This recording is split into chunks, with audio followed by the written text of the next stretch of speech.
explaining the Nigerian coups in 3 minutes. Between 1966 and 1999, Nigeria experienced a series of military coups. These coups were not random events. They were the result of specific political, ethnic, and institutional weakness that developed immediately after independence. The first problem was a fragile political structure. Nigeria inherited a system that required unity, but the regions operate with deep rivalry. By the mid-1960s, election disputes, regional power and struggles, and political violence had weakened national stability. The first coup in 1996. After independence, Nigeria faced deep divisions, ethnic tension, corruption. In January 1966, a group of young military armed officers, led by mostly southern officers, they overthrew the government and killed top leaders including the Prime Minister Tafawa Balewa. Major General Johnson Ironsi became head of state. People hoped he could bring order, but suspicion between the north and the south were growing, leading way for another coup. The July 1966 counter-coup. The first coup, as we know, angered northern officers who felt targeted, so 6 months later they launched a counter-coup. Ironsi was killed, and Lieutenant Colonel Yakubu Gowon became head of state. This deepened ethnic tension and eventually led way for the Civil War. By the year 1975, Gowon ruled for 9 years, but corruption and stagnation frustrated many in the army.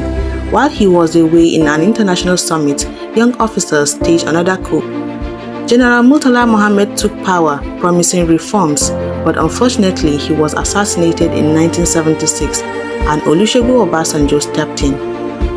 Nigeria was struggling, the economy was falling apart, corruption was rampant, and people were losing trust in the government. The military stepped in once again. Buhari overthrew President Shehu Shagari, claiming he wanted to restore discipline and fight corruption. By 1985, it was Babangida's era. Buhari's strict style didn't sit well with everybody. In 1985, General Ibrahim Babangida removed him in a palace coup. Babangida promised reforms, but ended up cancelling the 1993 election, creating more chaos. After the annulled 1993 election, Nigeria was politically unstable. General Sani Abacha seized power. His rule was brutal, but his power and control remained till his death in 1998. 1999 was the year Nigeria returned to democracy after Abacha's death. General Abdulsalam Abubakar organized a transition to civilian rule. Olusegun Obasanjo returned as a democratically elected president. Nigeria finally left the era of military rule behind. These coups shaped Nigerian politics, economy, and society. Even in 2025, their legacy is still visible. Ethnic tension, debates over leadership, and the fight for accountability still shape the nation. Understanding the past helps us appreciate the democracy we have today and reminds us why staying vigilant matters for the future. This was another moment with Fatima.